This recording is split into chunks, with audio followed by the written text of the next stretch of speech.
تو هیچ رقیبی به جز خودت نداری.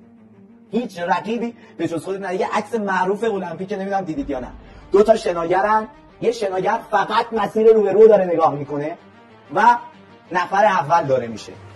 شناگر دوم اشتباهش چیه؟ داره به شناگر اول نگاه میکنه. میدونید ما یه سری آدمیم که این پایینی، خب ما یه سری آدمیم که یه تصویر خیلی باحال هست، ما یه سری آدمیم که این پایینی. اون آدمای موفقی هم که حالا روی قله رسیدن، این آدما رو ما اینجا داریم میبینیم. ما فقط رو قله بودنش رو میبینیم. ما فقط روی قله بودنش رو داریم میبینیم. نمیبینیم این پشت چقدر تیغ تو پاش رفته، چقدر دهنش سرویس شده، چقدر اذیت شده، چقدر سختی کشیده، چقدر تحقیر شده، چقدر سرکوفت خورده. ما آدم موفق فقط اون قله رو میبینیم. میگم چقدر این آدم موفقه، چقدر پول در میاره، لابد دزده. نمیبینیم این پشت دهنی ازش آسفالت کردن تا به اینجا رسیده.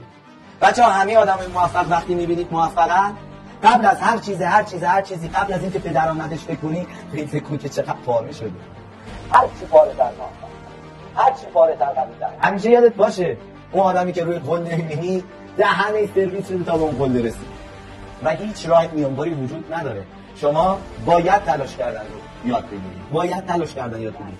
تمام آدمای موفق در همه عرصه‌های زندگی، فرقی نمی‌کنه کنکور باشه، فرقی نمی‌کنه کار باشه، بیزینس باشه، نگاه می‌کنی یارو 1000 بار باخته، بعدم باخته، پا شد ادامه بده. این ویژگی مشترک تمام آدم‌های موفق.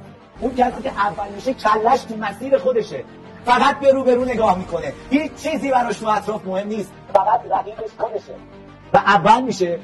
نفر دوم چرا دوم شد؟ چون داره به یکی دیگه نگاه میکنه، یکی دیگه رو رقیب خودش میدونه. هیچ رقیبی نداری به جز اون کسی که تو هست. هیچ رقیبی به جز اون نداری. و میدونید کی موفق میشید؟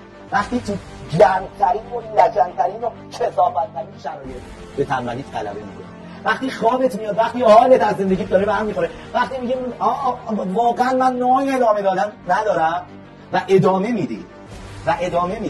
یا دیگه اصلا خسته‌ای داری میمیری، ادامه میدی، تلاش میکنی، نظمت رو نگه میداری، اون موقع است که اون موقع خودتی توی آینه که میخواد پول بزنی، خسته‌ای میشی. حالا این 2 سفر نخونی میتونی بهش طلب کنی. اگه به اهمال کاری طلب کنی خیلی